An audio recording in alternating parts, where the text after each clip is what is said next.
Assalamualaikum grade 9th. How are you all? Hope you all are fine. Beta, today the date is 2 September 2020 and the day is Wednesday. We have completed our chapter number 4 and we are going to start our new chapter, chapter number 5. And our today's topic is Boyle's Law. बेटा इससे पहले हमने जो topics skip किए हैं वो included नहीं होंगे. जहाँ से आप लोगों को करवाया जा रहा है वही टॉपिक आप लोगों के सिलेबस में इंक्लूडेड होंगे. ठीक है. Okay, we are going to start Boyle's law. बेटा बॉयल्स लॉ ने रॉबर्ट बॉयल जो था वो एक केमिस्ट था. ठीक है. In 1662 he gives an law that stated that the volume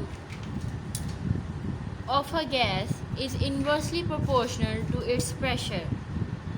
He studied the relationship between the volume and pressure of gas, ठीक है, and kept the temperature constant. T is equal to K mean temperature is equal to constant. Temperature को constant रखा गया कि उसमें कोई तब्दीली नहीं लाई जाएगी. कांस्टेंट का मतलब होता है अनचेंजेबल, कि उसे हम चेंज नहीं करेंगे. ठीक है. He stated that volume is inversely proportional to pressure. Inversely means volume, if we increases the volume the pressure decreases, या if we decreases the pressure volume increases. Means in दोनों का आपस में उल्टा रिलेशन होगा. अगर हम प्रेशर को इंक्रीज़ करते जाएंगे तो वॉल्यूम डिक्रीज़ होता जाएगा. प्रेशर को कम करते जाएंगे तो वॉल्यूम इंक्रीज़ होता जाएगा. एक दूसरे के ऑपोजिट होंगे. प्रेशर बढ़ने से वॉल्यूम कम हो जाएगा, प्रेशर कम होने से वॉल्यूम बढ़ जाएगा. ठीक है. तो हमने वॉल्यूम की जगह V राइट कर दिया, inversely proportional 1 divided by pressure की जगह P राइट कर दिया. ये इनके हम इन्हें V और P से डिनोट करते हैं. ठीक है. अब इन्वर्सली प्रोपोर्शनल की जगह हमने यहाँ पे कांस्टेंट राइट कर दिया. ये जो हमारे पास है इन्वर्सली प्रोपोर्शनल का साइन था. ठीक है. तो हमने उसकी जगह प्रोपोर्शनलिटी कांस्टेंट राइट कर दिया. प्रोपोर्शनलिटी कांस्टेंट जो होता है वो K होता है. ठीक है. और ये हमेशा कांस्टेंट रहता है. V is equal to K divided by P. ठीक है. तो अगर हम यहाँ से कांस्टेंट को सेपरेट कर लें देन V और P को आपस में मल्टीप्लाई करेंगे तो Vp is equal to K. ये हमारे पास है product of volume and pressure. Product का आपको मतलब पता है कि वॉल्यूम और प्रेशर की मल्टीप्लिकेशन को हम प्रोडक्ट बोलेंगे. ठीक है. Product of volume and pressure remains constant if we kept the temperature constant. अगर हम टेम्परेचर को कांस्टेंट रखें तो वॉल्यूम और प्रेशर को मल्टीप्लाई करने से हमेशा आंसर सेम आएगा फॉर अ सिमिलर गैस.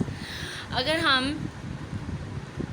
एक ही तरह की गैस, ठीक है, और एक ही वॉल्यूम की गैस, अगर हम एक ही गैस को स्टडी करना स्टार्ट करें तो उसका वॉल्यूम और प्रेशर का जो प्रोडक्ट होगा वो हमेशा कांस्टेंट होगा. ठीक है. चाहे उसकी रीडिंग हम फर्स्ट टाइम ले लें, चाहे उसकी रीडिंग हम बाद में लें, या जिस तरह से मर्ज़ी लें. ठीक है. अगर हम किसी भी चीज़ का टेम्परेचर फर्स्टली फाइंड आउट करते हैं, प्रेशर फर्स्टली फाइंड आउट करते हैं और वॉल्यूम फर्स्टली फाइंड आउट करते हैं तो हम उसे लिख देंगे P1 V1 is equal to K, जैसे यहाँ पे था. ठीक है. तो अगर हम सेकेंडली भी उसका वॉल्यूम और प्रेशर फाइंड आउट करेंगे तो भी वो कांस्टेंट ही होगा. यानी कि product of pressure and volume always remain constant. इनका आंसर हमेशा सिमिलर ही आएगा. So P1 V1 is equal to P2 V2 means के प्रेशर और वॉल्यूम जो फर्स्टली हमने ऑब्ज़र्व किया वही प्रेशर और वॉल्यूम हम सेकेंडली भी ऑब्ज़र्व करेंगे. ठीक है. अब हम बॉयल्स लॉ की एक्सपेरिमेंटल वेरिफिकेशन देखते हैं कि उसने एक्सपेरिमेंट के ज़रिए से किस तरह से बताया कि प्रेशर और वॉल्यूम का जो प्रोडक्ट है वो हमेशा कांस्टेंट रहता है फॉर अ सिमिलर गैस. ठीक है. हम एक ही गैस इस्तेमाल कर रहे हैं. ठीक है. और उसका एक स्पेसिफिक वॉल्यूम हम अप्लाई कर रहे हैं.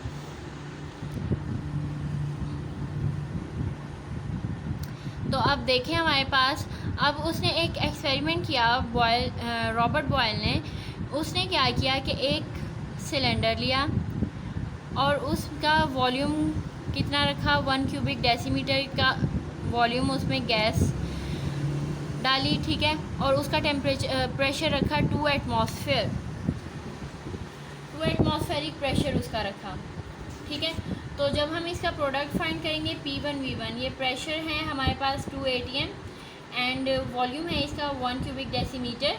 When we multiply this both values we have the answer 2 atmosphere cubic decimetre, ये जो इसके यूनिट्स थे वो बिल्कुल उसके साथ एज इट इज़ राइट कर दिए जाएंगे, ठीक है। 2 मल्टीप्लाइड बाई 1 करें तो 2 ही होगा, 2 atmospheric pressure and cubic decimetre. तो ये फर्स्ट सिलेंडर के लिए हमारे पास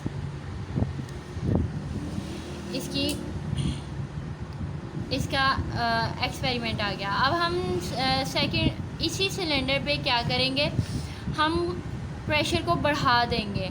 अब देखें यहाँ पे एक छोटा वेट रखा गया था इसके पिस्टन के ऊपर, मूवेबल पिस्टन मीन इसके ढक्कन के ऊपर जो मूव कर सकता हो। अगर हम ऊपर से वज़न बढ़ा देंगे, प्रेशर बढ़ा देंगे तो वो मूव कर सकता है, अंदर की तरफ जा सकता है। अगर प्रेशर कम कर देंगे तो वो मूव करके ऊपर की तरफ आ सकता है, तो उसे हम मूवेबल पिस्टन कहते हैं, ठीक है।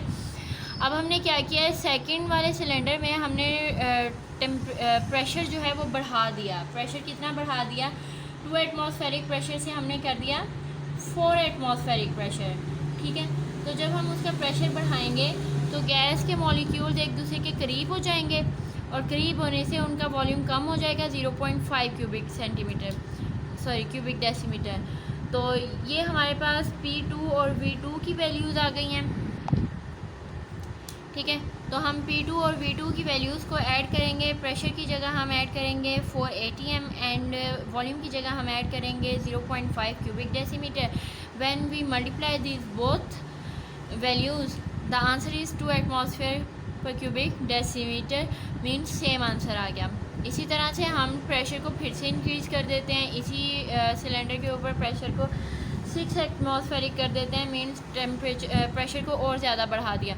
तो क्या होगा, गैस के मॉलिक्यूल्स और ज़्यादा नज़दीक हो जाएंगे और इसका वॉल्यूम और कम हो जाएगा, और इसकी वैल्यू होगी 0.33 क्यूबिक डेसीमीटर।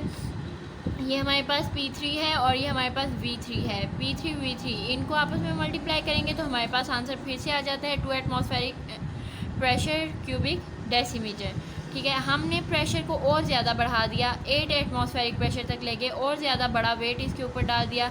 इसका जो पिस्टन था और नीचे की तरफ मूव कर गया। अब इसमें थोड़ी सी जगह रह गई है, तो गैस के मॉलिक्यूल्स और ज़्यादा एक दूसरे के क्लोज़र हो जाएंगे, ठीक है। वॉल्यूम और ज़्यादा कम हो जाएगा 0.25 क्यूबिक डेसीमीटर। ये हमारे पास P4 V4 की वैल्यूज़ हैं।